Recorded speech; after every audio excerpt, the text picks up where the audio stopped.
अल्हम्दुलिल्लाह अल्हम्दुलिल्लाहिल हन्नानिल मन्नान अल्लज़ी खलक़ल इंसान व अल्लमहुल बयान वस्सलातु वस्सलामु अला रसूलिही सय्यिदिल इंसि वल जान व अला आलिही व अस्हाबिही ज़विल खैरि वल इहसान अम्मा बअद फ़अऊज़ु बिल्लाहि मिनश शैतानिर रजीम बिस्मिल्लाहिर रहमानिर रहीम अल्लाहु व रसूलुहु अहक्कु अन युरदूह सदक़ल्लाहु मौलाना अज़ीम। बारगाह रिसालत मुआब सल्लल्लाहु अलैहि वसल्लम में दुरूद पाक का हदिया पेश करें। अल्लाहुम्मा सल्लि अला सय्यिदिना व मौलाना मुहम्मदिन मअदनिल जूदि वल करम व आलिहि व अस्हाबिहिल किराम व इब्निहिल करीम व बारिक व सल्लिम सलातन दाइमतन सरमदन अबदा बमुस्तफ़ा बरसां खैश के जी हमावूस्त गर बऊ न रसीदी तमाम बूलह बीस्त फिर के गली गली तबाह ठोकरें सबकी खाई क्यों। दिल को जो अक्ल दे खुदा तेरी गली से जाए क्यों। जान है इश्क़ मुस्तफ़ा रोज़ फजू करे खुदा जिसको हो दर्द का मज़ा नाज़े दवा उठाए क्यों। और इसी पैराए में इकबाल यूं कहता है, दो आलम से करती है बेगाना दिल को, दो आलम से करती है बेगाना दिल को, अजब चीज़ है लज्जत आशनाई। जिसको नबी पाक सल्लल्लाहु ताला अलैहि वसल्लम की आशनाई की लज्जत मिल जाती है वो फिर वो दो आलम से लापरवाह होता है। उसे किसी की फिक्र और परवाह नहीं होती, कौन क्या कह रहा है, कौन कैसे भौंक रहा है। बस बारगाह मुस्तफ़ा सल्लल्लाहु अलैहि वसल्लम से जिसकी वाबस्तगी हो। आला हज़रत इमाम अहले सुन्नत फरमाते हैं, अपने दिल का है उन्हीं से आराम, सौंपे हैं उन्हीं को सब काम। लौ लगी है कि उस दर के गुलाम चारे दर्दे रजा करते हैं। जानो दिल होश व खिरत सब तो मदीने पहुँचे, तुम नहीं चलते रजा सारा तो सामान गया। उन्हें जाना उन्हें माना न रखा गैर से काम, लिल्लाहिल हम्द में दुनिया से मुसलमान गया। मेरे अजीज़ों, मीलाद मुस्तफ़ा सल्लल्लाहु ताला अलैहि वसल्लम का यह हसीन और पुरबहार मौका है। और जिस इलाके से भी हम गुजर जाते हैं रोशनियां बताती हैं कि कौन रहता है यहाँ। लाइटिंग बताती है कि किस तरह के लोग किस मोहल्ले में रहते हैं। उजाला सुन्नियों के उजाले को बताता है और अंधेरा किसी के अकीदे के अंधेरे को बताता है।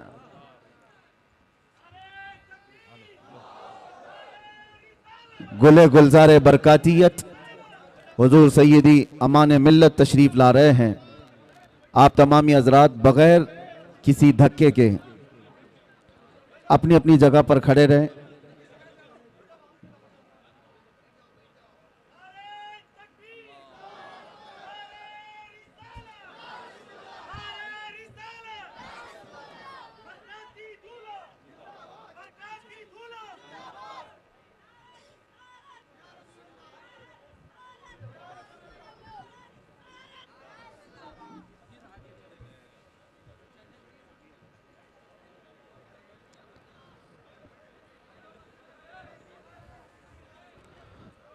हजरात, आप रुए खानवादे मारहरा गुले गुलजारे बरकातियत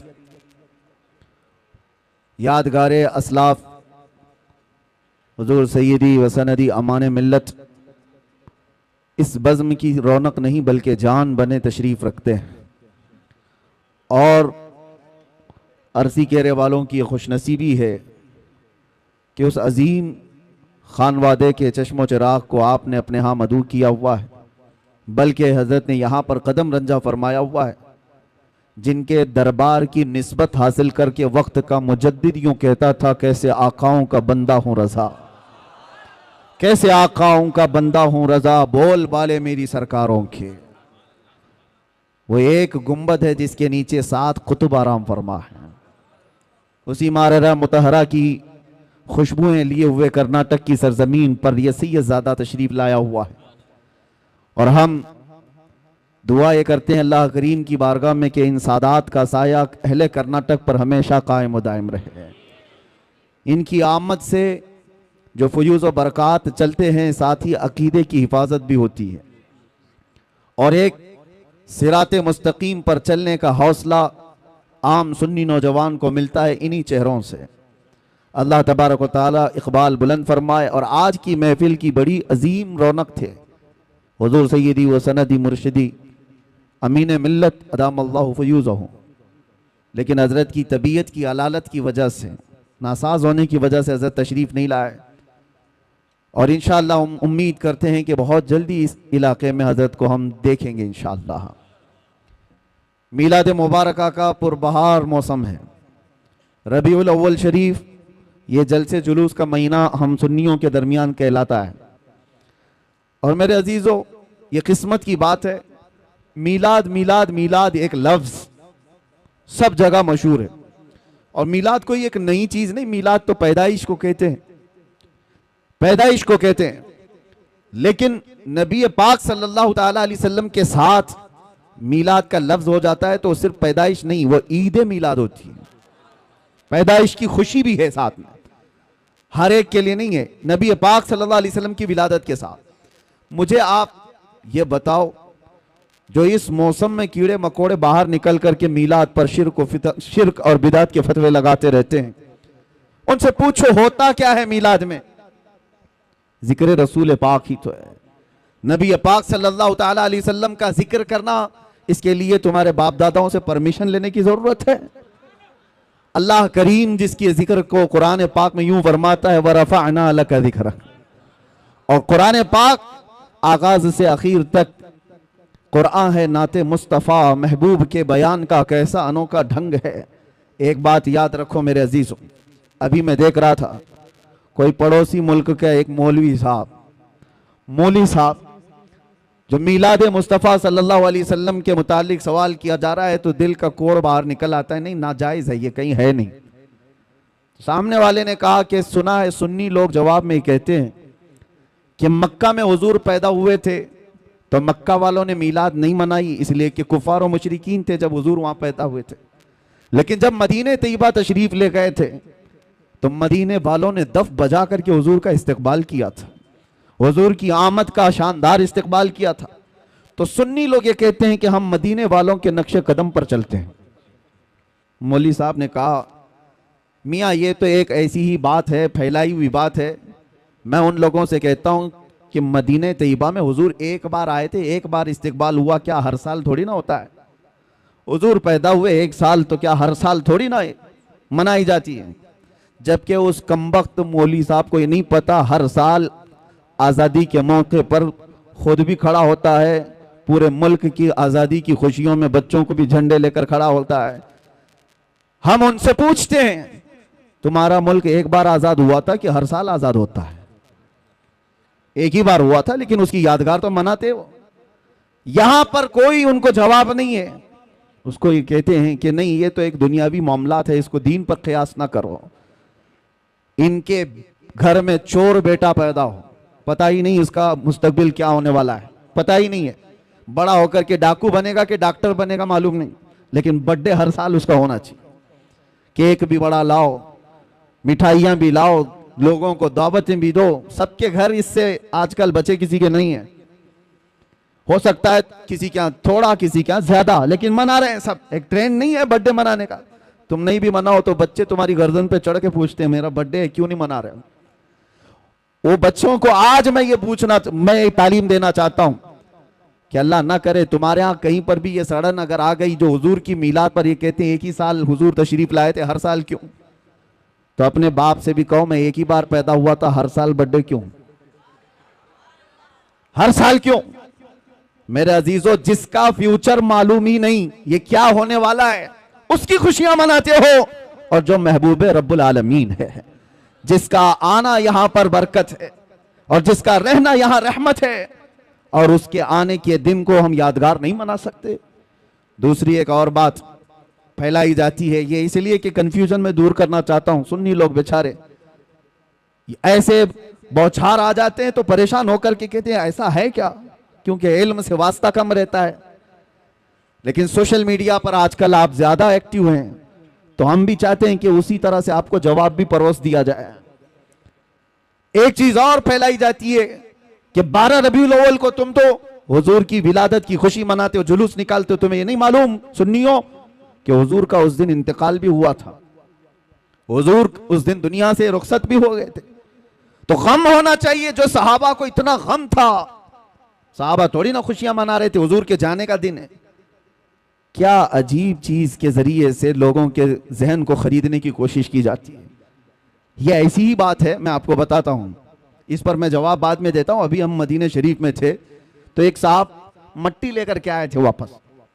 कहा कि हजरत हम जो है ये 6 महीने पहले उम्रा पे आए थे, जन्नतुल बकी की कुछ मट्टी लेकर के गए थे, तो लोगों ने इतना डराया कि जन्नतुल बकी की मट्टी जो है जुदाई के गम में रोती है, उसको वापस लेके आया। खैर ठीक है, तुम्हारी अकीदत अपनी जगह, और किसने इस तरह की बातें की।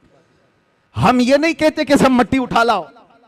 किसी ने कहा मदीने की मट्टी वो अपनी निस्बत के लिए एहतराम के तौर पर उसका अपना मामला है, उठाया तो उठाया, लाया तो लाया, लेकिन बहकाने वाले ने उसको किस अंदाज से बहकाया, ऐसे कि जुदाई के गम में रोती है, वापस ले जा। मैंने उससे कहा उस मौलवी को पकड़, क्या खजूर नहीं रोता क्या, जो मदीने से 10-10 किलो भर के लाते हो? मदीने के दरख्तों में खजूर भी तो है, तोड़ के लाते हो। जमजम नहीं रोता क्या, वहां के कुएं से उठा करके लाते हो? किस तरह की इस तरह मैनिपुलेट करके लोगों के दिमाग को। इमाम आमश एक बहुत बड़े बुजुर्ग हैं, उनके पास एक साहब आए थे और उन्होंने कहा था ऐसा ही सवाल इमाम आमश के पास। कहा कि हुजूर मैं मस्जिद में सजदा करके जाता हूं, कंकरियां पेशानी पर लग जाती हैं, मैं घर पर जाता हूं झाड़ता हूं, तो कुछ लोगों ने कहा मस्जिद की जो कंकरियां पेशानी पर लगती हैं वो अगर घर में जाकर झाड़ोगे तो वो चीखती हैं, चिल्लाती हैं कि मस्जिद से मुझे उठाकर तुम बाहर ले आए। इमाम आमश से उसने पूछा कि इसका हल क्या है बताइए। तो इमाम ने कहा जब वो चीखने चिल्लाने लगे तो उनका गला दबा के पकड़ लेना। जब वो कंकरियां चीखने चिल्लाने लगे तो उनका गला दबा लेना। उसने कहा कि हुजूर ये भी क्या जवाब है, क्या कंकरियों का गला होता है? आपने कहा गला नहीं होता तो चिल्लाती कहां से? वो बड़े इमाम थे, बड़े बुजुर्ग थे, वो इस तरह के जवाब देते थे। ये जो आज फैलाया गया है, हाँ हुजूर की विलादत भी हुई थी, हुजूर का विसाल भी हुआ था 12 रबीउल अव्वल, लेकिन फर्क ये है मेरे अजीजों, नबी पाक सल्लल्लाहु ताला अलैहि वसल्लम के जाने के गम के बारे में तुम कहते हो। हम दोनों चीजों को रख करके देखते हैं, तुम्हारे ऊपर हुजूर के जाने का गम गालिब क्यों है? हुजूर पाक सल्लल्लाहु ताला अलैहि वसल्लम की आमद की खुशी क्यों नहीं है? एक कुरान की आयत से मैं बताता हूं। इस उम्मत पर अल्लाह तबारक व तआला वैसे अज़ाबात नाजिल नहीं करता जैसे पिछली उम्मतों पर आते थे। पिछली उम्मतें जब गुनाह करती थी, कुछ बंदर बन गए, कुछ खिंजीर बन गए, किसी पर नोकीले पत्थरों का अज़ाब आया, रब तआला फरमाता वअमतरना अलैहिम हिजारतम मिन सिज्जील मंदूद, हमने उन पर नोकीले पत्थरों की बारिश कर दी। फजअलना आलियहा साफिलहा, ऊपर वाले हिस्से को पलट कर नीचे कर दिया है, और कभी किसी को तेज हवाएं भेजकर खोपड़ियां उड़ गई हैं, लोगों के भेजे कानों से निकल गए। ऐसे तूफान नूह के अज़ाब आए। क्यों आते थे? उनके कुछ गुनाह थे, उन उम्मतों की कुछ नाफरमानियां होती थी, गुनाहों की वजह से अज़ाबात आते थे। लेकिन मैं पूछता हूं मेरे अजीजों, क्या वो गुनाह इस उम्मत में नहीं होते? क्या ये उम्मत वो गुनाह नहीं करती? शुएब अलैहिस्सलाम की कौम पर सिर्फ इसलिए अज़ाब आया था कि वो नाप तोल में कमी करते थे। यहां तो पता नहीं हर चौथा पांचवा दुकानदार वही कर रहा होगा। नाप तोल में कमी एक बहुत बड़ा गुनाह था जिसकी वजह से अल्लाह का अज़ाब आया, और वो नबी की नाफरमानी भी करते थे। नूह अलैहिस्सलाम की कौम अपने नबी को बशर कहती थी, यहां पर भी है वो अपने नबी को बशर, बशर का मतलब आम आदमी की तरह कहते थे, बशर तो है ही, आम आदमी की तरह समझते। अल्लाह का अज़ाब आया। लेकिन इस कौम में वो सारे गुनाह हैं, जिना भी है, चोरी भी है, डकैती भी है, नाप तोल में कमी भी है, नाफरमानियां है, शिरक है, कुफ्र है, अज़ाबात क्यों नहीं आते? इसका जवाब खुद रब्बे ज़ुल जलाल कुरान में फरमाता है वमा कान अल्लाहु लियुअज़्ज़िबहुम व अंत फीहिम, अल्लाह ताला इस उम्मत पर वैसा अज़ाब नाज़िल नहीं करेगा इसलिए कि इनके बीच में मेरा महबूब जलवागर है। अब ये आयत तवज्जो चाहता हूं, अल्लाह ने क्या फरमाया? व अंत फीहिम, ऐ रसूल आप इनके बीच में हैं, आप इनके बीच में हैं, इसलिए अल्लाह का अज़ाब नहीं आता। कुरान से पूछो क्या वो 63 साल ही अज़ाब नहीं आया था या अब तक नहीं आ रहा है? हुजूर जब रुए जमीन पर थे 63 साल जाहिरी जिंदगी, उस वक्त भी अज़ाबात नहीं आए। 1400 साल गुजर गए, अब भी वो अज़ाबात नहीं आते। बल्कि क़यामत तक वैसे अज़ाबात नहीं आएंगे। कुरान का मतलब यह है कि ऐ महबूब इनके बीच में हो आप, तो इसका मतलब सिर्फ 63 साल नहीं, क़यामत तक मेरा महबूब इनके बीच में जलवागर है। तो तुम कहां से ये चीज लेकर के आ गए कि हुजूर पाक सल्लल्लाहु तआला अलैहि वसल्लम के जाने का गम? मेरे अजीजों, हुजूर हमारे दरमियान मौजूद हैं। एक बुजुर्ग की बात मुझे याद आती है, मदीने के बड़े आशिक थे, मदीने से जाना नहीं चाहते थे।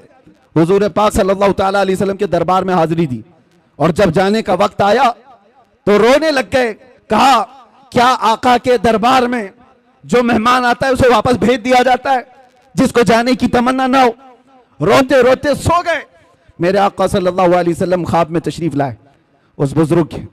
कहा कि जिसका अकीदा यह है कि मैं सिर्फ मदीने में रहता हूं तो वो मदीने में ही रह जाए। जिसका यह मानना है कि सिर्फ मैं मदीने में ही रहता हूं तो वो यही रह जाए, और जिसका यह मानना है कि हर आशिक रसूल के साथ रहता हूं तो दुनिया के किसी भी कोने में जाए, मेरी खुशबुएं उसके साथ हैं। अज़ीज़ान गिरामी वक़ार, हम सब सुन्नियों का यह अकीदा है कि हम जो मीलाद पाक सल्लल्लाहु तआला अलैहि वसल्लम मनाते हैं, इसमें मौत का जिक्र छेड़ करके हुजूर पाक के इंतकाल की खबर मिला करके सुन्नियों को वरगलाने की कोशिश की जाती है। उस वक्त मैं आपको बताऊं, विलादत की खुशी और मौत के गम, दोनों चीजों को बता रहा हूं मैं, दोनों चीजों को। विलादत के दिन सबसे ज्यादा गम अगर किसी को था तो इबलीस को था। यह पक्की बात है कि नहीं? शैतान को सबसे ज्यादा गम था। और ये साहब कुछ लोग एतराजात करते हुए ये कहते हैं कि मिलाद के बारे में हम लोगों पर एतराज करते हो कि हम शैतान के चेले, हम मिलाद नहीं मनाते। और इबलीस लईन को हुजूर पाक सल्लल्लाहु अलैहि वसल्लम के जाने की खुशी हुई थी और तुम लोग उस दिन खुशियां मनाते हो। इबलीस उस दिन खुशियां मना रहा था कि हुजूर इंतकाल कर गए। झूठे हो, झूठ बोलते हो। जिस दिन हुजूर का इंतकाल हुआ उस दिन भी शैतान खुश नहीं था, बल्कि वो ये कह रहा था ये तो दुनिया से चले गए लेकिन इस्लाम पूरे कोने तक फैल जाएगा। इबलीस तो तुमसे ज्यादा जानता था, इसलिए हुजूर के इंतकाल के दिन इबलीस खुश नहीं था, जो हम पर एतराज करके बोलते हैं। इबलीस खुश नहीं था, वो उस दिन भी गम में था कि हुजूर गए तो गए लेकिन सिद्दीक भी छोड़ गए, फारूक भी छोड़ गए, उस्मान भी है, हैदर भी है, और नबी पाक सल्लल्लाहु तआला अलैहि वसल्लम का ये मिशन ना रुका था ना रुकेगा। अज़ीज़ान गिरामी वक़ार, ये मीलाद के सिलसिले में चंद बातें थी जो आपको बताना जरूरी है, और बल्कि हर साल ये रिपीट की जाती हैं और अब महफूज रहेंगी। अगला साल फिर आएगा, फिर आप ये चीजें सुन लेना। ये स्प्रे का काम करेंगी, जब जब कहीं से कॉकरोच आए तो स्प्रे मार देना। नौजवानों के लिए खास तौर पर अपने अकीदे की हिफाजत करो, अपने अकीदे की हिफाजत करो। जान है इश्क मुस्तफा रोज फजू करे खुदा, जिसको हो दर्द का मजा नाज़े दवा उठाए क्यों। आज मैं ये बात अर्ज करना चाहूंगा जो कुरान की आयत मैंने तिलावत की। अल्लाह फरमाता अल्लाहु व रसूलुहु अहक्कु अन युर्दू, अल्लाह और उसका रसूल ही ज्यादा हकदार हैं कि उनको राजी किया जाए। बस अल्लाह और उसके रसूल ही ज्यादा हकदार हैं कि उनको राजी किया जाए। तुम किसको किसको राजी करने में लग गए? दुनिया कभी राजी नहीं होगी। जिसके लिए तुमने दाढ़ियां छिलाई, जिसके लिए तुमने अपने हुलिये बदल दिए, जिसके लिए तुमने अपने अखलाक बदल दिए, वो दुनिया तुमसे राजी ही नहीं हुई। तुम महंगे महंगे कपड़े डिजाइन के, फैशन के पहन करके सोचने लगे दुनिया को दिखाऊंगा। दुनिया फिर भी तुम पर उंगली उठाती रही, ताने मारती रही, लेकिन मेरे अजीजों ये कभी राजी नहीं हुई, कभी नहीं। जिन दोस्तों को राजी करने के लिए तुमने अपने माँ बाप को तर्क किया था, रात रात भर जो तुम्हारी माँ इंतजार करती है उनको छोड़कर 2% के नौजवानों की दोस्ती पर तुम रात गुजार लेते हो, और आवारगी पर ले जाने वाला हर अय्याश नौजवान, सुन ले ये बात, ये जिस नौजवान के लिए तूने अपने पैसे पानी की तरह बहाए थे और उसको खुश रखने के लिए अपनों को तक छोड़ दिया था, कल ये तेरे साथ क्या करने वाला है। इधर सांसों की माला रुक गई, टूट गई, तो कब्र में दफन करने के बाद आधा घंटा भी तुम्हारी कब्र पर खड़ा होना उसे पसंद नहीं है। रुखसत हो गया, मुट्ठी भर भर करके मिट्टी डाला और चला गया। यही है वो दुनिया। इसीलिए कुरान ये कहता है इस दुनिया में अगर सबसे ज्यादा हकदार कोई है जिसको राजी किया जाए वो अल्लाह और उसके रसूल है। और दुनिया इसको राजी करने के लिए बहुत पापड़ बेलने पड़ते हैं। कितनी मर्तबा अगर किसी के साथ कुछ हो गया, तुम्हारी तकरार हो गई, देखो उसको मनाने के लिए कितना वक्त लगता है, कितना वक्त लगेगा। लेकिन रब तबारक व तआला का दस्तूर और मेरे महबूब अकरम सल्लल्लाहु अलैहि वसल्लम का दस्तूर क्या है? यहां बंदा एक बार आता है, एक सजदा करे, अल्लाह उसे माफ फरमाए, वो एक सजदे में राजी हो जाए। और इधर मेरे मुस्तफा करीम सल्लल्लाहु तआला अलैहि वसल्लम, जिनका दरबार आली ये है, आला हज़रत फरमाते हैं चोर हाकिम से छुपा करते हैं। और यहां पता है ना दुनिया में क्या है, जो चोरी किया हुआ है वो पुलिस से डरता हुआ घूमता है, पुलिस पकड़ लेगी वो छुपता रहता है। लेकिन या रसूल अल्लाह तुम्हारा दरबार ही अलग है, चोर हाकिम से छुपा करते हैं और यहां तेरे दामन में छुपे चोर अनोखा तेरा, करके तुम्हारे गुनाह मांगे तुम्हारी पना और तुम कहो दामन में आ, तुम पे करोड़ों दुरूद। ये बारगाह मुस्तफा करीम सल्लल्लाहु अलैहि वसल्लम का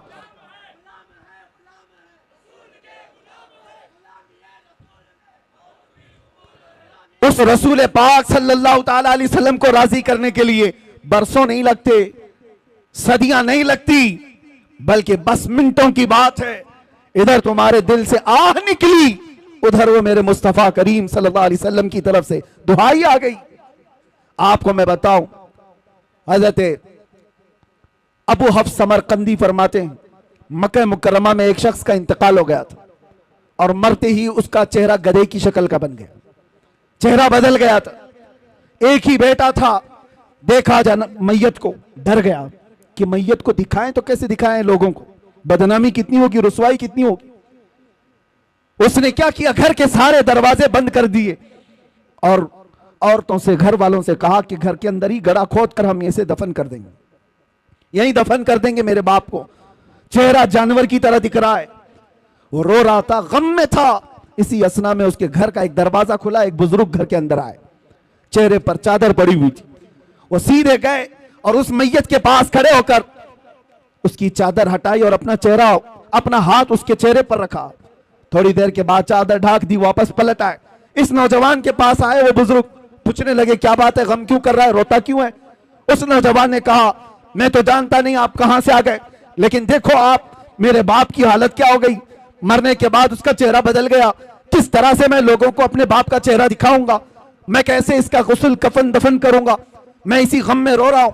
आने वाले बुजुर्ग ने कहा जा देख तो सही, तेरे बाप का चेहरा सलामत तो है, कुछ नहीं हुआ है। वो नौजवान खड़ा हुआ, जा करके देखता है चेहरा, अल्लाहु अकबर। अब वो कहता है मेरे बाप का चेहरा 14वीं के चांद की तरह चमक रहा था, हसीन और जमील चेहरा था।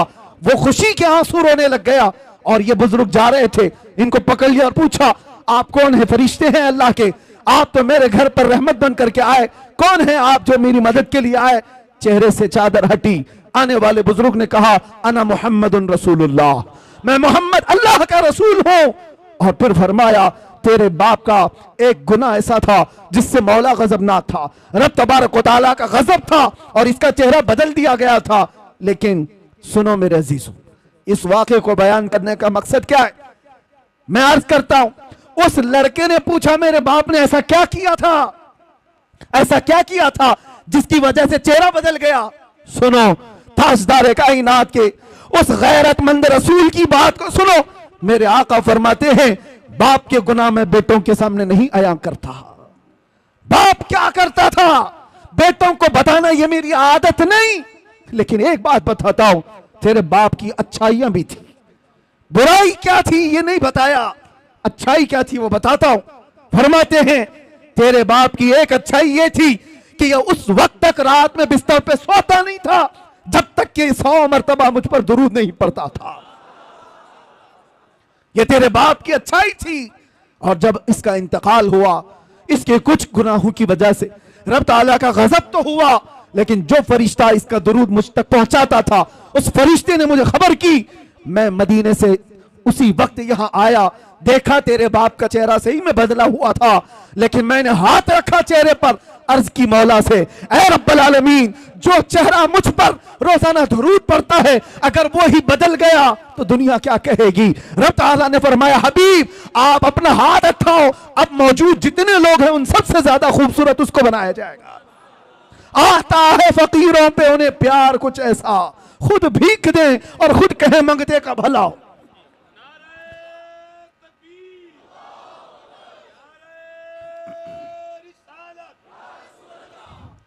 ये बात किस लिए मैंने अर्ज की? इसलिए कि जिस रसूल को बंदा रात की तन्हाई में याद करता हो, अगर उस पर मुसीबत आ पड़ी हो मौत के वक्त, ये दोस्त, ये अय्याश, ये आवारे कोई नहीं आते। अगर तुम्हारी कब्र में भी कोई आता है तो आमिना का लाल आता है, नबी मोहतरम सल्लल्लाहु अलैहि वसल्लम की ज़ात आएगी, तो क्यों उनको राजी नहीं करना चाहते? आला हजरत का भी यही पैगाम था, आज ले उनकी पना, आज मदद मांग उनसे, कल न मानेंगे कयामत में अगर मान गया, वहां पर फिर नहीं माना जाएगा। आज आ जाओ, राजी उनको करो। उस नबी पाक को राजी कर लोगे, दुनिया सब तुमसे राजी करा दी जाएगी, लोगों के चेहरे तुम्हारी तरफ फेर दिए जाएंगे। मैं एक अदना सा कुत्ता हूं दरबारे मुस्तफा का, बल्कि उसमें भी शुमार हो जाए तो किस्मत की बात है। सके तैबा सब मुझे कह करके पुकारे बेदम, यही रखी हो मेरी पहचान मदीने वाले। हमारी इससे ज्यादा की औकात भी नहीं, लेकिन मैं एक बात अर्ज करता हूं, हमने लौ लगाई थी बारगाह मुस्तफा की तरफ, और हमने सारा मौजू, सारा उन्वान समेट करके ये तय किया था कि अब जिंदगी बाकी है तो हुजूर पाक सल्लल्लाहु अलैहि वसल्लम के नामूस की हिफाजत के लिए ही बोलेंगे। ये अर्ज किया, अहद किया था, इसका असर हम देखते हैं। साल नहीं गुजरे, साल 2 साल नहीं गुजरे, लाखों के दिलों को अल्लाह ने इस तरफ फेर करके रख दिया।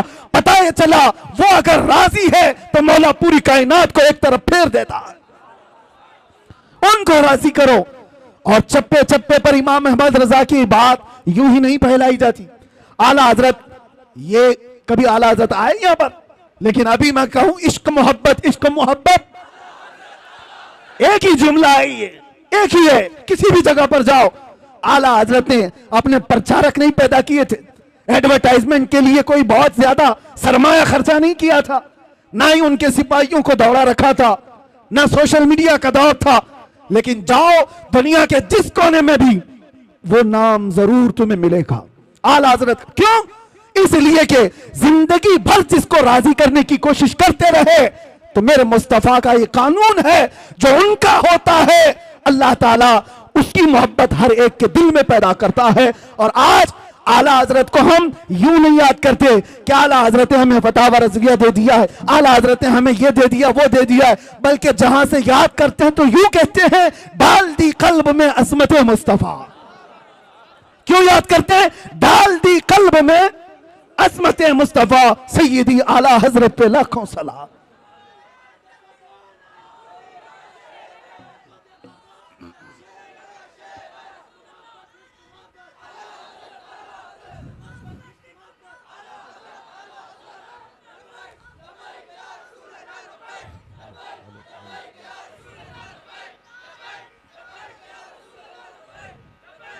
आपको मैं ये बात बता दूं, नबी पाक सल्लल्लाहु ताला अलैहि वसल्लम को राजी करने वाला, फिर वो दुनिया की परवाह नहीं करता, दुनिया उसे क्या कह रही है क्या नहीं कह रही है। यही तो इकबाल ने कहा, दो आलम से करती है बेगाना दिल को। बात समझो, दो आलम से करती है बेगाना दिल को, अजब चीज है लज्जत आशनाई, अजब चीज है लज्जत आशनाई। ये बिलाल हबशी को मिली तो उन्होंने ये नहीं देखा कि उनका रंग क्या है। ये सलमान फारसी को मिली, उन्होंने ये नहीं देखा कि गुर्बत क्या है। जिसको भी ये लज्जत आशनाई मिलती है, वो फिर सिर्फ और सिर्फ उनकी रजा की कोशिश करता है, महबूब रूठने न पाए। आपको पता है, इसके लिए अल्लाह व रसूलुहु अहक्कु अन युर्दू, इस पर मैं बात कर रहा हूं। हिजरत का मौका है, मशहूर वाक़या आपको पता है, गारे सौर में मेरे आका सल्लल्लाहु अलैहि वसल्लम सिद्दीक अकबर के साथ एक सांप हजरत अबू बकर सिद्दीक के पांव में काट रहा था, वाक़या पता है। और उसके बाद जहर चढ़ भी गया। नबी पाक सल्लल्लाहु ताला अलैहि वसल्लम वहां मौजूद है गार में। सांप से कटवाना आसान बात नहीं है। अरे मियां, अगर कांटा भी चुभ जाए तो हमारा जिस्म बेख्तियारी में हिल जाता है, आपको हिलाने की जरूरत नहीं। चलते चलते अगर कंकरी चुभ गई तो आप खुद ब खुद हिल जाओगे, बैलेंस बिगड़ जाएगा। आपके अंदर इख्तियार नहीं है कि चाह करके हिलूंगा, नहीं, बेइख्तियार हिल जाते हो, कांटा भी चुभे। सांप काट रहा हो, जहर चढ़ रहा हो, लेकिन सिद्दीक अकबर के जिस्म में जुम्बिश भी नहीं आती, हरकत भी नहीं आती। वजह क्या है? नबी पाक सल्लल्लाहु अलैहि वसल्लम उनके जानों पर सर रखकर आराम कर रहे। रसूल को राजी रखना है, खलल ना हो। और इधर ये सांप, आप आज भी तहकीक करके मालूम कर लो, सांप का जहर ऐसा है कि आधे घंटे में आदमी मर सकता है। कुछ सांप ऐसे हैं आधे घंटे में आदमी मर सकता है। सिद्दीक अकबर को जो सांप काट रहा था वो बरसों पुराना सांप, जहर चढ़ चुका है, लेकिन आपके जिस्म में हरकत नहीं, आप पांव तक हिलाना नहीं चाहते। उनको पक्का मालूम होगा कि ये सांप का जहर अगर ऊपर तक चढ़ आया तो अभी थोड़ी देर के बाद मेरी मौत हो जाएगी, मौत हो जाएगी, जान जाने वाली है। और रसूलुल्लाह को वो नींद से उठाना नहीं चाहते। सिद्दीक बल्कि गार में जान उन पे दे चुके, हिफ्ज़े जान जो जान फुरूज़े गुरर की है। आला हजरत कहते, पता है आपको मैं बताता हूं, मुसलमान हो तो सबसे पहला फर्ज क्या है पता है आपको? सबसे पहला फर्ज, आप तो कहेंगे ईमान की बात पूछ रहा हूं, कलमा नहीं, सबसे पहला फर्ज है जान बचाना, जान की हिफाजत सबसे पहला फर्ज। फिर उसके बाद दूसरे फर्ज है नमाज या दीन की हिफाजत, ये दूसरा फर्ज। जो सबसे पहला फर्ज है वो जान बचाना। आला हज़रत फरमाते हिफ्ज़े जान, जान फुरूज़े गुरर की है, सारे फराइज की जान है ये, जान को बचाना। और सिद्दीक अकबर जान ही निछावर कर रहे हैं, किस पर? नबी पाक की सिर्फ नींद पर, उठाया नहीं। लेकिन बारगाह मुस्तफा सल्लल्लाहु अलैहि वसल्लम में जब कभी कोई खड़ा होता है तो उसे पूरा का पूरा लौटा दिया जाता है, ये नहीं है कोई कुछ बाकी रखा जाता। हुजूर बेदार हुए, देखा सिद्दीक अकबर के चेहरे को बदला हुआ, जिस्म के अंदर अजीब सी कैफियत है। मेरे आका ने पूछा क्या हुआ? कहा लदगतिल हय्यतु या रसूल अल्लाह, अल्लाह के रसूल सांप काट रहा है। हुजूर ने अपना लुआब पाक लगाया, जहर खत्म हुआ। वाकया पता है, हजरत अबू बकर कहते हैं जिंदगी भर मुझे फिर ये पता ही नहीं चलता था इस पांव में सांप काटा था कि उस पांव में काटा था। एक बात ही। दूसरी बात, नबी पाक सल्लल्लाहु अलैहि वसल्लम मौला अली के साथ, असर का वक्त है, हुजूर की नमाज असर हुई, हजरत अली ने नमाज असर नहीं पढ़ी। यहां भी यही मसला है, नबी पाक सल्लल्लाहु अलैहि वसल्लम हजरत अली की गोद में सर रखकर आराम फरमा रहे, सूरज डूब रहा था। वो आम लोगों की बात नहीं कर रहा, हैदर कर्रार की नमाज जा रही है, गम अंदर से है, लेकिन बारगाह मुस्तफा में बैठे नबी पाक आराम कर रहे हैं, नमाज जा रही है। मुझे बताओ अल्लाह की इबादत और इधर रसूलुल्लाह की नींद। हजरत अली नहीं उठाए, सूरज डूब गया, असर चली गई। उसके बाद मेरे आका की नींद या मेरे आका सल्लल्लाहु अलैहि वसल्लम की आंख खुली तो आपने देखा हजरत अली को रोते हुए, पूछा क्या हुआ? असर कज़ा हुई। हुजूर पाक ने उनके लिए भी क्या किया? इशारा किया, डूबे हुए सूरज को पलटाया। वाकया पता है, असर की नमाज हजरत अली की अदा हो गई। दो चीजें मैंने आपके सामने रखा, एक सिद्दीक अकबर जिनको चाहिए था जान बचाना जो सबसे पहला फर्ज है वो निछावर कर दिया, और हजरत अली को जो दूसरा फर्ज है नमाज की हिफाजत वो भी छोड़ दिया। किसके लिए? रसूलुल्लाह के लिए। किसके लिए? नबी पाक की नींद के लिए। एक जान कुर्बान कर रहा है और एक नमाज कुर्बान कर रहा है। आला हजरत अब इस पर क्या कहते हैं सुनो।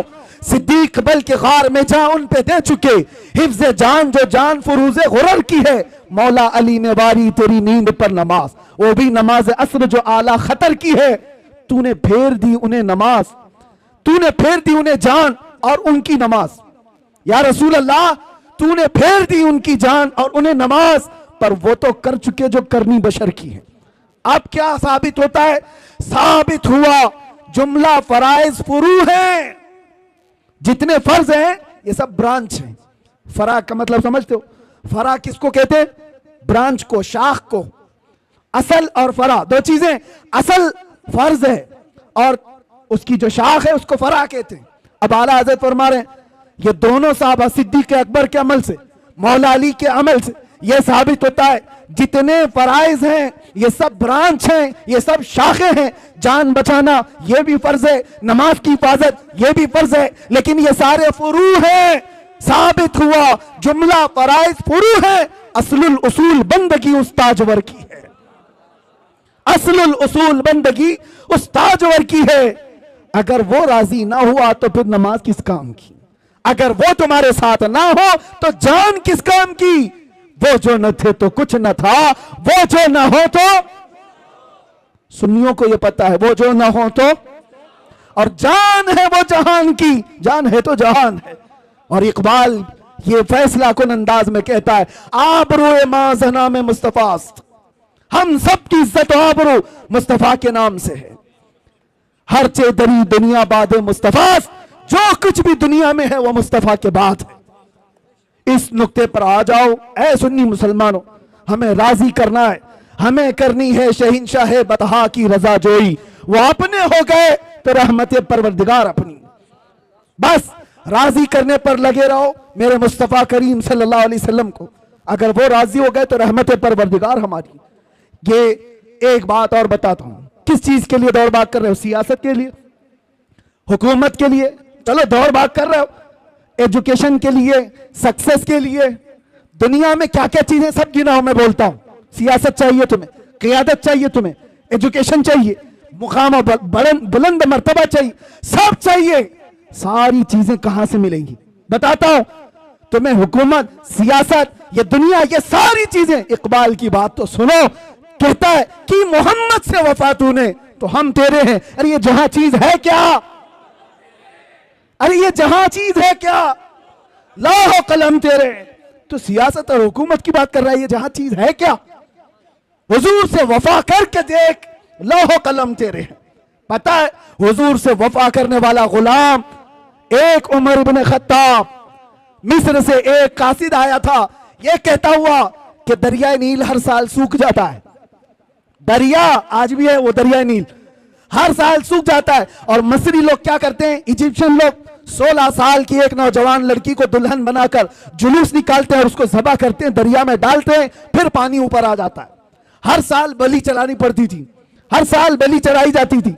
लेकिन जब इस्लाम आया तो वहां पर मौजूद सहाबी ने यह लिख करके भेजा, अमीरुल मोमिनीन अब की बार क्या किया जाए, हम क्या किसी लड़की को ज़बह करने की इजाजत देंगे? मौला उमर इब्न खत्ताब ने कहा नहीं, हरगिज नहीं। एक खत लिखा उस सहाबी रसूल को जवाब, उनको भी जवाब में लिखा, और एक खत लिखा दरिया नील के नाम पर। आज तक दुनिया में देखा है आपने किसी को कि कोई दरिया को भी खत लिख रहा हो? कोई दरिया को भी खत लिख रहा हो?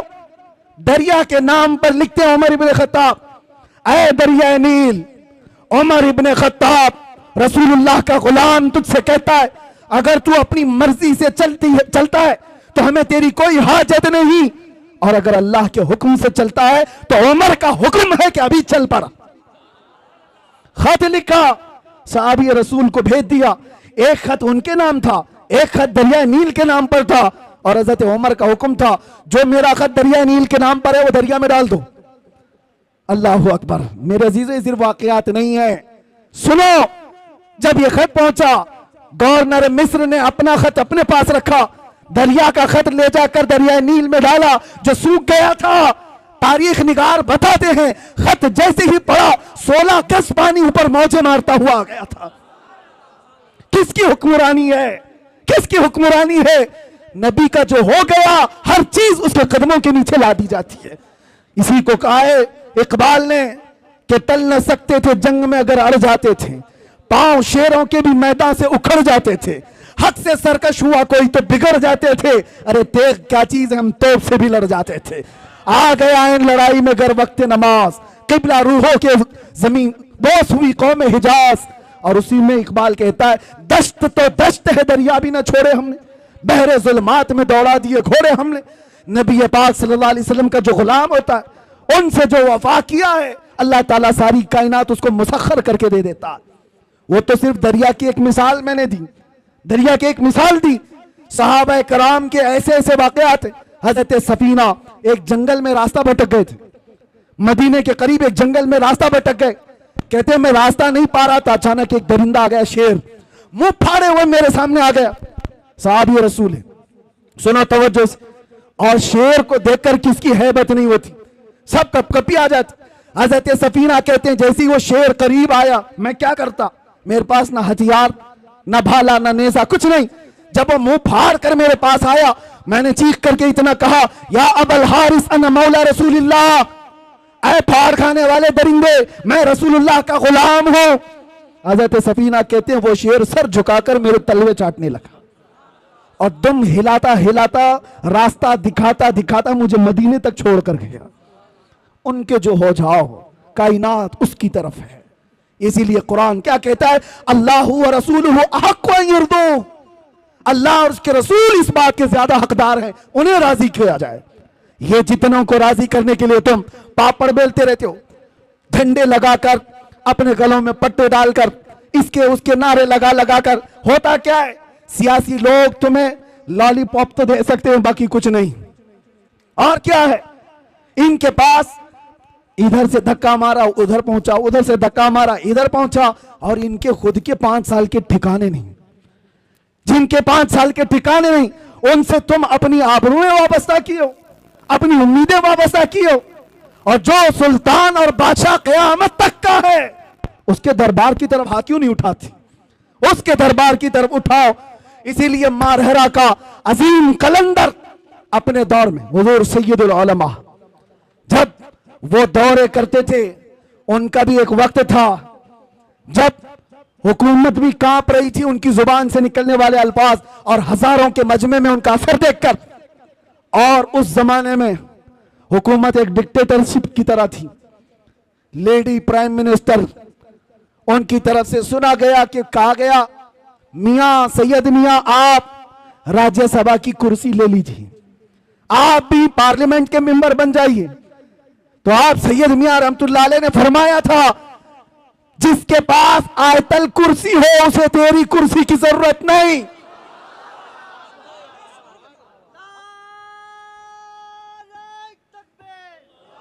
और एक बात, उसी मर्द कलंदर का ये नारा जो मेरा टॉपिक है, उसी मर्द कलंदर का ये नारा देखा होगा दुनिया में ये लोग किसको किसको राजी करने के लिए भागते रहते हैं, अपनी जिंदगियां बर्बाद की हैं। 40-40 साल जिन्होंने नौकरी की, आज उनकी हालत क्या है, जेलों में बंद पड़े हुए, उनको पूछने वाला कोई नहीं, और झंडे उठाकर घूमते थे और आज जेलों में बंद पड़े हो। मैं नहीं कहता कि जेल में किसी कसूर की वजह से गए हो कि नहीं गए हो, लेकिन काश मुस्तफा के नाम पर गए होते तो दुनिया का हर चप्पा तुम्हारे लिए दुआ कर रहा होता। तुम तो किसी पार्टी की नौकरी करके गए, किसी पार्टी की नौकरी करते गए, अपनी जिंदगी के बेश बहा वक्त किसी की धोती उठाने में, किसी की साड़ी उठाने में। इनका हाल यही है, इनके साथ बैठा इनको राजी किया, उनके साथ बैठा उनको राजी किया, इलेक्शन में इसकी सीट ज्यादा आ गई, दर बदल लिया। ये सब करने वालों के अंजाम क्या होते हैं। इसीलिए सैयद मियां का ये नारा सुनो, ये सारे हालात देखकर मारेरा मुतहरा के मर्द कलंदर का ये नारा था, किसी की जय विजय क्यों पुकारें, क्या गरज हमको, हमें काफी है सैयद अपना नारा या रसूल अल्लाह।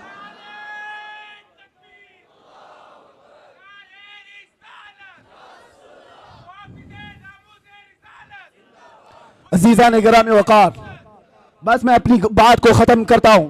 अल्लाह और उसके रसूल को राजी करने की फिक्र में रहो, बाकी किसी को राजी करने की जरूरत नहीं। कोई राजी नहीं होगा, ये बात पक्की है, ये बात पक्की है। हमसे भी कहा जा रहा था, हमसे भी कहा गया था, जब लास्ट दिन थे हमारे बाहर आने से पहले, ऑफर बहुत सारे आए हैं लेकिन मैं इजहार नहीं करना चाहता। ये क्या आप ये नहीं बोलेंगे और आप ये बोलेंगे, आप इस तरह से काम करेंगे, मुल्क का भी फायदा होगा, इसका भी फायदा होगा। हम सब समझते हैं किसका फायदा होगा।